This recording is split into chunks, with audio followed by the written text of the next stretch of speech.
Witam, tu Magda i kolejny film z serii Przekąski na wynos do pracy i do szkoły. Dzisiaj takie trochę nietypowe podejście, bo takie hurtowe podejście do tematu. Domowy batonik na wynos do pracy czy do szkoły? A może bułka z farszem lub pełnoziarnisty placek ze śliwką zamiast kupnej drożdżówki? Wiecie, że to wszystko można zabrać zamiast kanapki, prawda? I że to wszystko może być domowe. Pyszne, tańsze, no i wiemy co jemy. Często słyszę pytanie, jakim cudem robisz te wszystkie rzeczy do pracy? Jakim cudem zdążysz z tym wszystkim codziennie? No, odpowiedź jest oczywiście, jak zawsze, banalnie prosta. Ja nie robię tego wszystkiego codziennie, tylko wtedy, kiedy mam wolniejszą chwilę, na przykład w trakcie weekendu, czy kiedy wieczór jest taki luźniejszy, spokojniejszy i mogę sobie upiec te wszystkie rzeczy wieczorem. Piekę wtedy od razu całą blachę, na przykład, nie wiem, faszerowanych bułeczek, rogalików czy pizzerinek. Po upieczeniu wyjmuję z piekarnika, czekam aż ostygną i zaraz po ostygnięciu porcjuję i pakuję w woreczki bądź w odpowiednie pudełka i zamrażam. A potem na tygodniu tylko wyjmuję sobie stosowną ilość, 1, 2, 3 sztuki, w zależności od tego, dla ilu osób chcę te przekąski przygotować. Rozmrażam i możemy cieszyć się domowym wypiekiem na tygodniu. I wiecie o tym, bo wspominam o tym w wielu moich filmach bardzo często. I równie często pojawia się pytanie, jak postępować z takim zamrożonym wypiekiem, jak długo przechowywać, jak rozmrażam i tak dalej. Dzisiaj postaram się krótko opowiedzieć i podam też kilka przepisów, które są bardzo fajne do wykorzystania właśnie w ten sposób, czyli upiec raz dużo, a potem na tygodniu wykorzystywać. Jeśli chodzi o metodę rozmrażania, to stosuję dwie metody. Pierwsza jest szybsza i stosuję ją raczej do zjedzenia przekąski w domu, to znaczy rozmrażam w mikrofalówce w funkcji rozmrażanie lub jeśli jej nie ma, to na najniższej mocy w mikrofali i obserwuję, by przekąski nie zagotować. Ona ma się tylko rozmrozić, po czym od razu ją wyjmuję. I ten sposób stosuję bardzo rzadko, w zasadzie naprawdę sporadycznie, dlatego że zdecydowanie bardziej wolę drugą metodę, czyli wyjmuję zamrożoną przekąskę z zamrażarki w woreczku do mrożenia i w tymże woreczku zawijam w ręcznik kuchenny i zostawiam w ten sposób na noc. Rano jest już rozmrożone, na pieczywie nie ma wilgoci, a ono samo nie jest wilgotne, tylko w zasadzie jest niemal takie jak po wyjęciu z piekarnika. Świeże, pulchne.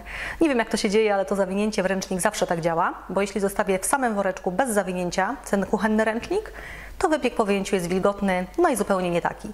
Zawinięty w ręcznik jest w porządku. No i taką przekąskę przekładam wtedy do opakowania, w którym chcę ją zabrać, nie wiem, na przykład czysty, suchy woreczek lub pudełko i zabieram do pracy. Lub daję dzieciom do szkoły. Proste, prawda? Skoro pokazałam klucz do skutecznego działania, to teraz może kilka szybkich, prostych przepisów. Nie będę tutaj wchodzić w szczegóły, tylko zasygnalizuję.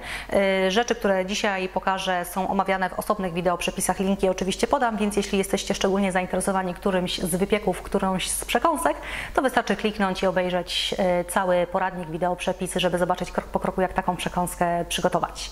Tu zatem nie będę ich powtarzać, bo nie ma to większego sensu. Ten vlog z założenia ma być po prostu inspiracją bądź garścią inspiracji do wykorzystania czy wdrożenia w Twojej kuchni. To może pierwszą propozycją będą zdrowe batoniki muesli, idealne jako przekąska do pracy czy do szkoły. Pełne energii. Zamrażam je po upieczeniu. Piecze się je bardzo prosto, po prostu wystarczy wymieszać ziarna z miodem i jakimś spoiwem, można dodać jajko, czy na przykład troszkę wody, czy mleka.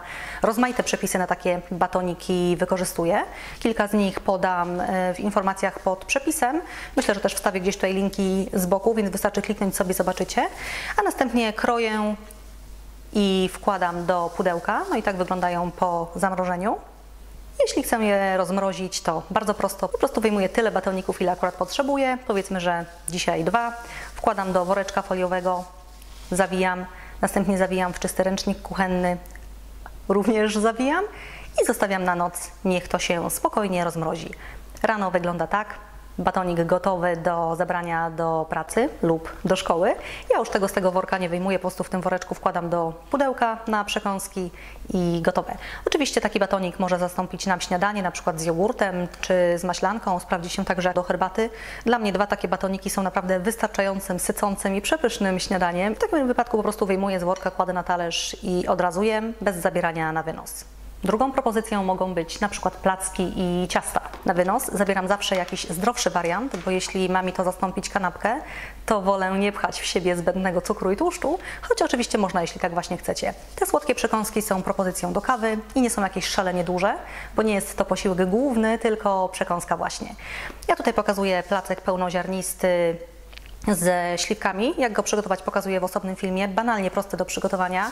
Piekę całą blachę, porcjuję, następnie wkładam do pudełka i zamrażam, a potem zgodnie z opisem z początku filmu tylko wyjmuję. Ja tutaj znowu włożę do woreczka, zawinę w ręcznik, zawijam, zostawiam do rozmrożenia i rano wygląda to tak. Również nie wyjmuję już tego z woreczków, tylko tak wkładam do pudełka i daję na przykład dzieciom do szkoły. No prościej już chyba nie można. Trzecią propozycją niech będą wytrawne przekąski, czyli na przykład pizzerinki, faszerowane bułki i tak dalej, czyli takie klasyczne zamiast kanapki. Mogą to być także rogaliki, generalnie pieczywo z farszem, do których bardzo często zmieniam farsz. To może być farsz mięsny, warzywny, sam ser i na przykład suszone pomidory, rukola i tak dalej.